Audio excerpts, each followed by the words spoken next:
माय काय असते सांगू तुम्हाला. या परिवारातून एक माय निघून गेली. माय जाण्याचं दुःख माय गेल्यानंतर कळतं. ज्याला हात नाही त्याला हाताची किंमत विचारा, ज्याला पाय नाही त्याला पायाची किंमत विचारा. त्याचप्रमाणे ज्याच्या जीवनातले माय गेले ना त्याला मायची किंमत विचारा, तो सांगेल तुम्हाला मायची किंमत काय. आभाळात या धरतीवर आजवर कोणी पडलेलं नाही. गुरुशिवाय कधीच कोणाला विद्या प्राप्त झालेली नाही. प्रत्येकाची काळजी घ्यायला देवाकडे खरंच खूप वेळ नाही. म्हणून तर देवाने प्रत्येकाला दिली आहे सुंदर अशी एक आई. आणि या आई या शब्दात खरंच खूप सामर्थ्य लपलेलं आहे बरं का. आ म्हणजे आत्मा, तर ई म्हणजे ईश्वर. आणि जिचा आत्मा ईश्वर रूपी आहे ना अशी म्हणजे आई. अरे जिचा फक्त आत्मा जर ईश्वर रूपी असेल तर ती किती महान याचं वर्णन आपण एका शब्दात करू शकत नाही. हर पल में खुशियां देती है माँ, अपनी जिंदगी से जीवन बना देती है माँ. माँ की पूजा करो भगवान की नहीं, क्योंकि भगवान को भी जन्म देती है माँ. भगवंताला सुद्धा जन्म देणारी एक माय माय बापांना. आणि या आई या शब्दाचा पंढरीच्या विठोरायाला सुद्धा वाटतो हेवा. पंढरीचा विठोराया सुद्धा स्वतःला म्हणून घेतो विठाई, कारण आई या शब्दाची त्याला सुद्धा वाटते नवलाई. आणि मीठ या शब्दामध्ये जर आई शब्द घातला ना तर त्याची सुद्धा होते मिठाई. इतका गोड शब्द आहे आई. शब्द जर इतका गोड असेल तर ते व्यक्तिमत्व किती गोड असेल मायबापांनो, त्याचं वर्णन नाही करू शकत आपण. किती गोड.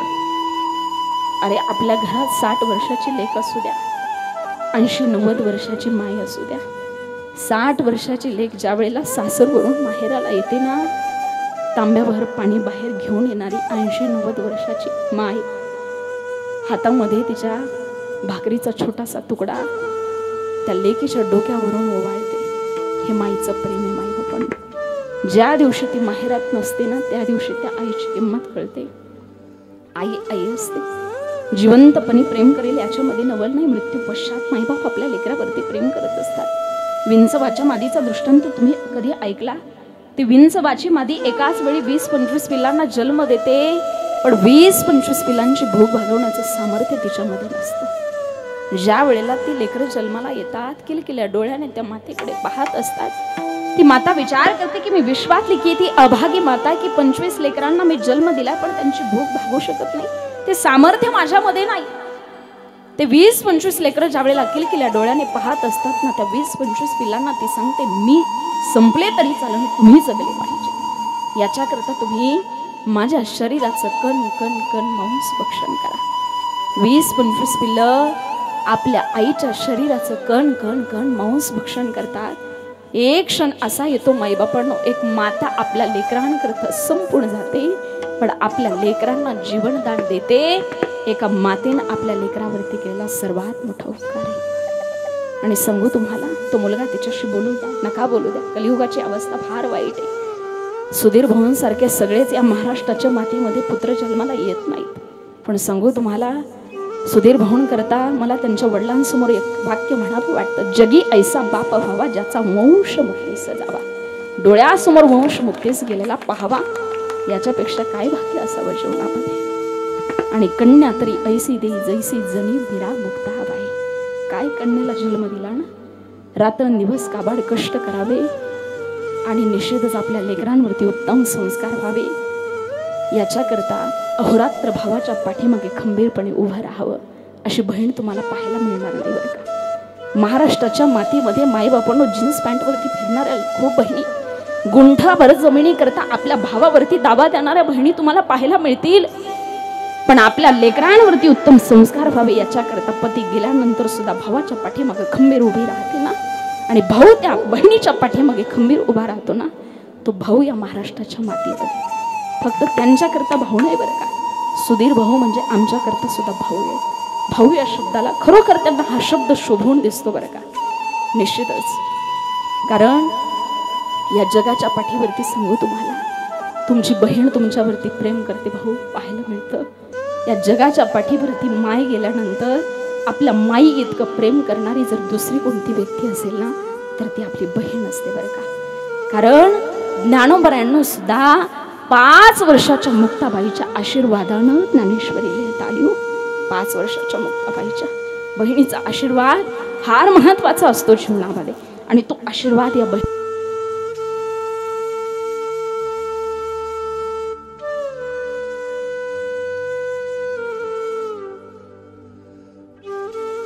पाहिजे जातीचे, इथं जातीच असावं लागतो. आणि तुमचा जो परमार्थ आहे ना, हा निखळ परमार्थ आहे.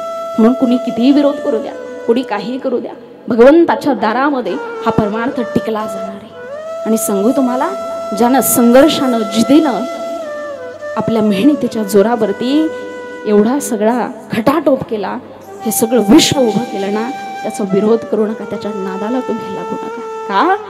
तुम्ही जो विरोध करताय ना, तो रोजच्या जेवणासोबत खाल्लेला आहे. त्यांना रोजच्या जेवणासोबत विरोध करताय. संघर्षातून उभं राहिलेलं हे विश्व असतं माईबापांनो. त्याग आणि समर्पणावरती उभं राहिलेलं विश्व असतं. करायचाच असेल तर एखाद्याचा हेवा करा. एखाद्याबद्दल तुम्हाला फार वाईट वाटतं ना, विरोध नका करू त्याचा हेवा करा. हेवा जर तुम्ही कराल ना, तर पांडुरंग परमात्मा तुमच्या सुद्धा पदरामध्ये तेवढं यश टाकेल आणि असं विश्व तुमच्या सुद्धा जीवनामध्ये उभं राहिल्याशिवाय राहणार नाही. हा पांडुरंगाचा आशीर्वाद असतो. आणि निश्चितच माईबापांनो, त्या मातेच्या जाण्यानं या परिवारावरती दुःखाचा डोंगर कोसळला. दुःख झालं म्हणूनच तर त्या ऋणातून उतराई होण्याकरता गेली 6 वर्ष एवढा खटाटोप हा परिवार करतोय. हा संजीवनी परिवार, ननंद भाऊजे असेल, त्याचप्रमाणे सुधीर भाऊ असतील, आमचे अण्णा असतील, एवढं सगळं करणं सोपी गोष्ट नाही बरं का. एखादा सप्ताह, सामुदायिक सप्ताह होतो गावामध्ये. सामुदायिक सप्ताह असला तरी सुद्धा सिस्टीम चांगली नसते. कधी कधी सिस्टीम चांगली असली तर गायक चांगले नसतात, गायक चांगले असले तर वादक चांगले नसतात. पण या ठिकाणी जर तुम्ही पाहिलं ना, तर कशाचीच कमतरता तुम्हाला पाहायला मिळणार नाही. एकट्या माणसानं केलेला एवढं मोठं काम आहे, पण तरी सुद्धा कसलीच कमी तुम्हाला पाहायला मिळणार नाही. एवढा सगळा खटाटोप सुधीर भाऊंनी केला. निश्चितच त्यांच्या मातेच्या जाण्यानं जे दुःख त्यांना झालं, या दुःखातून सावरण्याची शक्ती, बुद्धी, ताकद परमेश्वराने त्यांना देऊ. माय आपल्या लेकरावर किती प्रेम करते. सुधीर भाऊ एवढे रात्रंदिवस पळाले आपल्या माई करता, शेवटच्या श्वासापर्यंत प्रयत्न केले आपल्या आईला वाचवण्याचे. कारण माय बोलत नसली ना आपल्या लेकरासोबत, किंवा लेकरू बोलत नसलं ना, तरी ती माय नितांत प्रेम करत असते. माझ्या जीवनातला घडलेला एक दृष्टांत तुम्हाला सांगते. मी लहान असताना ज्या रस्त्याने मी शाळेमध्ये जायची ना माईबापांनो, त्या रस्त्यावरती रोज सकाळी एक आजीबाई उभ्या असायच्या. रोज सकाळी 9च्या टायमिंगला मी त्या रस्त्यावरून जायचे आणि त्या आजीबाई मला दिसायच्या. रोज अंतकरणात प्रश्न उत्पन्न व्हायचा की आजी या ठिकाणी कशासाठी नमत असते. आसुसलेला भाव मला त्यांच्या चेहऱ्यावरती दिसायचा. एक दिवस घरून विचार करून गेले की आज मात्र आजींना प्रश्न विचारायचा, आजी तुम्ही इथं कशासाठी थांबता हो. घरून निघाले. अगदी 9च्या टायमिंगला त्या आजी त्या रस्त्यावरती उभ्या होत्या. माझ्या हातात डब्बा होता. त्या आजींना म्हटलं, का हो आजी, रोज या रस्त्यानं मी शाळेमध्ये जाते, रोज या रस्त्यावरती तुम्हाला मी पाहते, तुम्ही कशासाठी थांबता हो. तुम्हाला भूक लागली का. म्हटलं तुम्हाला डब्बा देऊ का, माझ्याकडे डब्बा आहे. त्यावेळेला त्या आजीनं दिलेलं उत्तर फार सुंदर होतं. आजी म्हणतात, मला भूक नाही लागली, मला डब्बा पाहिजे म्हणून या रस्त्यावरती मी रोज थांबत नाही. मी माझ्या पोटाची भूक भागवण्याकरता या ठिकाणी थांबत नाही, तर माझ्या अंतकरणाची भूक भागवण्याकरता या ठिकाणी थांबते. म्हटलं मला समजलं नाही आजी. त्या म्हणतात, रोज 9च्या टायमिंगला या ठिकाणी थांबते ना, त्याचं कारण असं आहे, या रस्त्यानं अगदी 9च्या टायमिंगला रोज लाल रंगाची जी गाडी जाते ना, त्या गाडीतला माझा मुलगा असतो. तो माझ्याशी बोलत नाही, पण त्याचा चेहरा पाहिल्याशिवाय माझा दिवस जात नाही ना ग, दिवस जात नाही. मुलगा बोलत नाही तरी सुद्धा दिवस जात नाही. माझ्या पोटाची भूक भागवण्याकरता या ठिकाणी थांबत नाही, तर मी माझ्या अंतकरणाची भूक भागवण्याकरता या ठिकाणी थांबते. याला आईचं अंतकरण म्हणतात. माईबाबांनो, जगाच्या पाठीवरती या आईचा आशीर्वाद फार महत्वाचा. एक वेळ संतांचा आशीर्वाद नाही मिळाला तरी चालेल, देवाचा आशीर्वाद नाही मिळाला तरी चालेल, पण पितरांचा आयुष्यात आशीर्वाद ज्याला मिळाला ना, त्याच्या आयुष्यात त्याला काहीच कमी पडू शकत नाही. पितरांचा आशीर्वाद फार महत्वाचा, आणि तो आशीर्वाद आमच्या सुधीर भाऊंच्या पाठीमागे. आईचा आशीर्वाद तर आहेच, पण बापाचा सुद्धा आशीर्वाद खंबीरपणे साथ आहे. निश्चितच मी सुरुवातीलाच बोलून गेले, भाऊ तुमच्या जीवनामध्ये अलकाबाई नावाचा मायेचा सागर जरी आटला असला ना, तुमच्या आयुष्याला रंग भरणारे रंगनाथ तुमच्यात अजून जिवंत आहेत. आणि म्हणून संजीवनी नावाप्रमाणे तुमचं जीवन संजीवन आणि हे कार्य संजीवन राहणार आहे.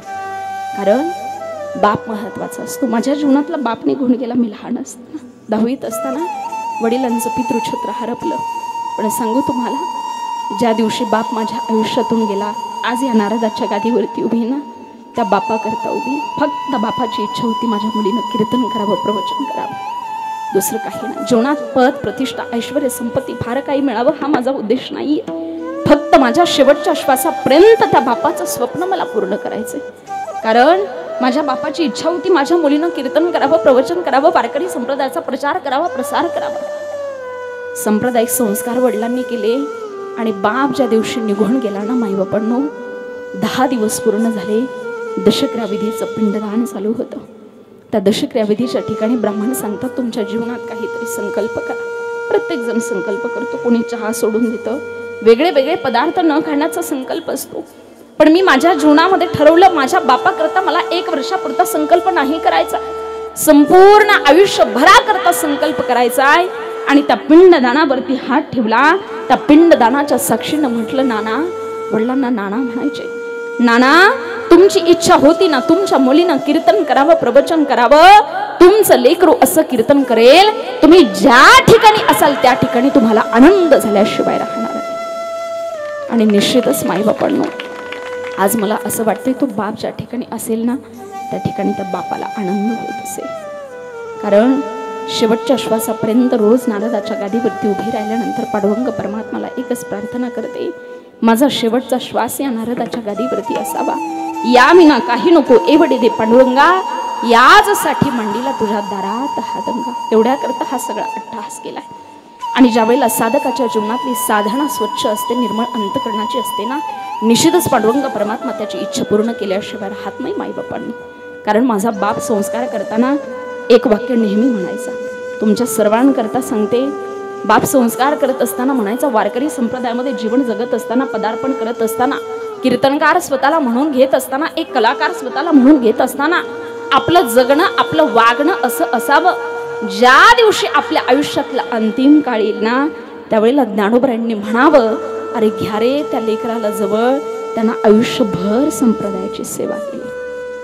आणि असेल आपलं जगणं, वागणं संप्रदायाला साजेसत्र करतील ना मौली ती इच्छा पूर्ण का नाही करणार. गुरुनाम गुरु जोगबाबांची इच्छा पूर्ण झाली. त्यांच्या जीवनामध्ये अहोरात्र त्यांनी भगवंताचं भजन करावं, संपूर्ण जीवन विश्वमौली नारायणांच्या चरणावरती वाहून घ्यावं. आणि ज्या दिवशी गुरुनाम गुरु जोगबाबांच्या जीवनातला शेवटचा काळ येतो, पुण्याच्या हॉस्पिटलमध्ये त्यांना ऍडमिट करण्यात आलं. माईबापांना मामासाहेब दांडेकर सेवा करण्याकरता होते, अंतिम घटका मोजत होते. शरीरात त्राण राहिला नाही, प्राण राहिला नाही, डोळे उघडून पाहावे इतका सुद्धा प्राण शिल्लक नाही. त्यावेळेला जोगबाबांना त्या ठिकाणी मामासाहेबांना वाटायचं, आता जोगबाबांचा प्राण पुण्यात जातोय असं वाटायचं बाबांना. पण जोगबाबांनी म्हणावं, मामा माझा प्राण इथं पुण्यात जाणार नाही रे, माझा श्वास त्या आळंदीमध्ये अडकलाय, मला आळंदीला घेऊन चल. आणि मामासाहेबांनी जोगबाबांना पुण्यावरून घ्यावं, आळंदी तीर्थक्षेत्राकडे निघावं.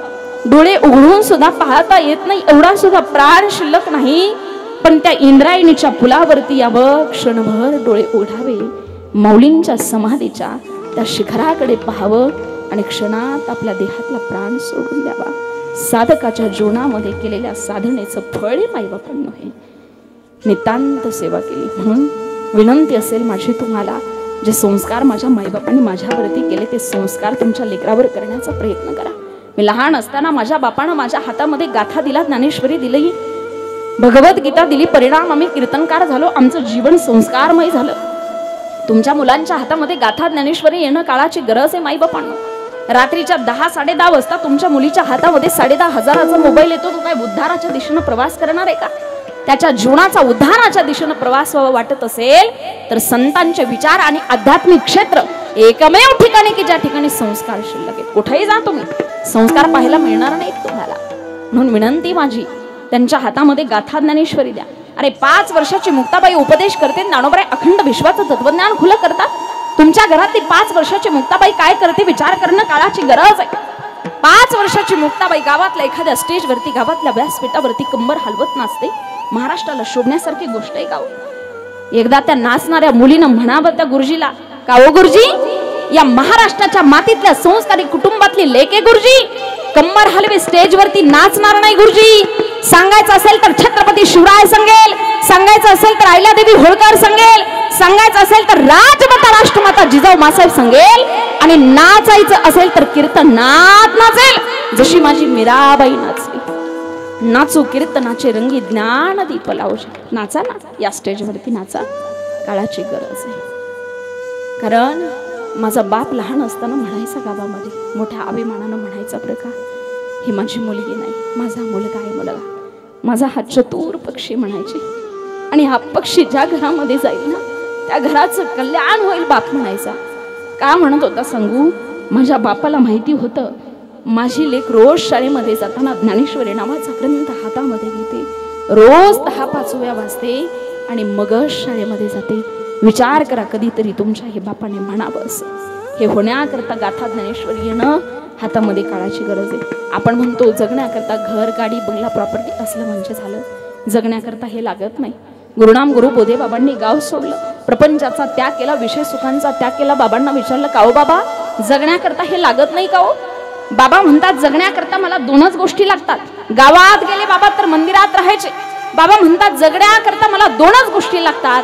एक लागते माझी माय म्हणजे ज्ञानेश्वरी, आणि दुसरा आपला बाप म्हणजे गाथा. याच्यापेक्षा जगण्याकरता काही लागत नाही. त्यांना जगण्याकरता काही लागत नाही, आपल्याला का लागावं? म्हणून तुमच्या चरणावरती तुमची एक मुलगी म्हणून एकच प्रार्थना करते. इथं बसलेल्या प्रत्येक माय माऊलीला अख्ख्या कीर्तनामध्ये तुमच्या काहीच लक्षात नाही राहिलं तरी चालेल बरं का. अभंग विसरू द्या, एखादी ओवी श्लोक काहीच लक्षात नका राहू द्या. फक्त माझी एवढी एक प्रार्थना शेवटची घरी घेऊन जा.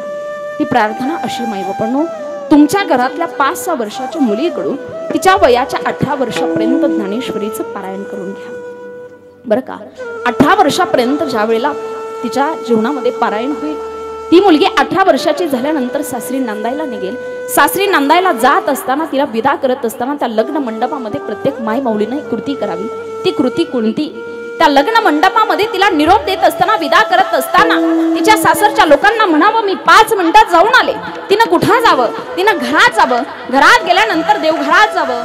देवघरात ठेवलेला विश्वमौली नवऱ्यांचा भगव्या कापडामध्ये बांधलेला ज्ञानेश्वरी नावाचा ग्रंथ हातामध्ये घ्यावा. तिनं त्या लग्न मंडपात यावं आणि तिच्या सासरच्या लोकांना सांगावं, आमच्या मुलीच्या लग्नात आम्ही काय देऊ शकलो आम्हाला माहित नाही, काय नाही देऊ शकलो आम्हाला माहित नाही. आमची परिस्थिती गरीब असेल, आमची परिस्थिती नाजूक असेल, पण ऐका ना, आमच्या घरामध्ये विश्वमौली नवऱ्यांच्या ज्ञानेश्वरीचं पारायण करणारी लेक तुमच्या घरात येते. तुमच्या घराचं गोकुळ केल्याशिवाय राहणार नाही म्हणावं तुम्ही. असे संस्कार त्या लेकीवरती करा.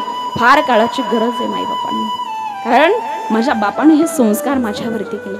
म्हणून तुम्हाला सांगते, जीवनामध्ये निश्चितच त्या मातेच्या ऋणातून मुक्त होण्याचा प्रयत्न करा, पित्याच्या ऋणातून मुक्त होण्याचा प्रयत्न करा. माझा बाप गेल्यानंतर माझं स्वप्न पूर्ण झालं. तुम्ही जिवंतपणे त्या मायबापाचं स्वप्न पूर्ण करा. कारण बाप गेल्यानंतर आज जीवनामध्ये पद, प्रतिष्ठा, ऐश्वर्य, संपत्ती सगळ्या गोष्टी मिळाल्या, पण हे वैभव पाहण्याकरता तो बाप आज जिवंत नाहीये. आज एवढा मोठा सोहळा या ठिकाणी होतोय, अंतकरणाच्या कुठल्या तरी कोपऱ्यात असं वाटतं आपल्याला, आज ती माय जिवंत पाहिजे होती हे सगळं वैभव पाहण्याकरता. आज सुधीर भाऊंच्या जीवनामध्ये सुधीर भाऊ म्हणून हाक मारणारे अनेक लोक असतील, सुधीर शेठ म्हणून हाक मारणारे अनेक लोक असतील, पण सुधीर अशी प्रेमाने हाक मारणारी माय जेव्हा आयुष्यात नसते तेव्हा त्या माईची किंमत कळते. माय बापांनो, काय ती माय असते. माय ती माय असते, म्हणून जिवंतपणे ती माय सांभाळा. त्या आई करता मला काही कवितेचे शब्द आठवतात. हंबरून वासर आले चाटती जेव्हा गाय, तेव्हा मले तिच्या मंदी दिसती माझी माया रे, दिसती माझी माया. हंबरून वासर आले चाटती जेव्हा गाय, तेव्हा मले तिच्या मंदी दिसती माझी माया रे, दिसती माझी माया. आया बाया सांगत होत्या होतो जेव्हा तढा, दुष्काळात मायेचा माझ्या आटला होता पाढा. पिठामंदी पिठामंदी पिठामंदी पाणी टाकून मले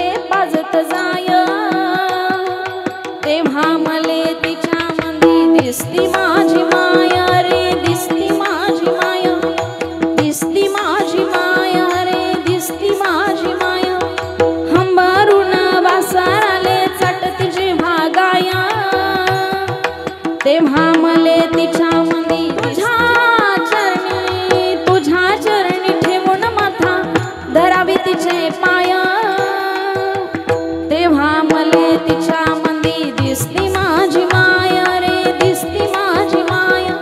हंबारून वासर आले चाटती जेव्हा गाय, तेव्हा मले तिच्या मंदी दिसली माझी माया रे, दिसली माझी माया. म्हणून जिवंतपणे ती माय सांभाळा. एकच वाक्य शेवटचं माझं लक्षात ठेवा. नेहमी असतात संयमांचे घाट, वाहत नाही तशूंचे पाठ. प्रेमाचा असतो सदैव खळखळाट, पण आई वडिलांच्या आधाराशिवाय फुलवणार कोण आयुष्याची वाट. कधी कधी असते मुखावर रागाची झालर, पण मणी वाहतो पुत्रांविषयी प्रेमाचा सागर. वणवण होते पुरीच्या लग्नासाठी, उंबारटे जिजवतात ते चांगल्या स्थळासाठी. नतमस्तक होतात पोराच्या नोकरीसाठी, कधीही जगत नाहीत ते केवळ स्वतःसाठी. प्रतीक असतं धैर्याचं त्यागाचं, चरण स्पर्श करा त्या जन्मदात्याचं, चरण स्पर्श करा त्या जन्मदात्याचं. जिवंतपणे त्या मायबापाचं चरण स्पर्श करा, एवढीच विनंती तुमच्या चरणावरती करते.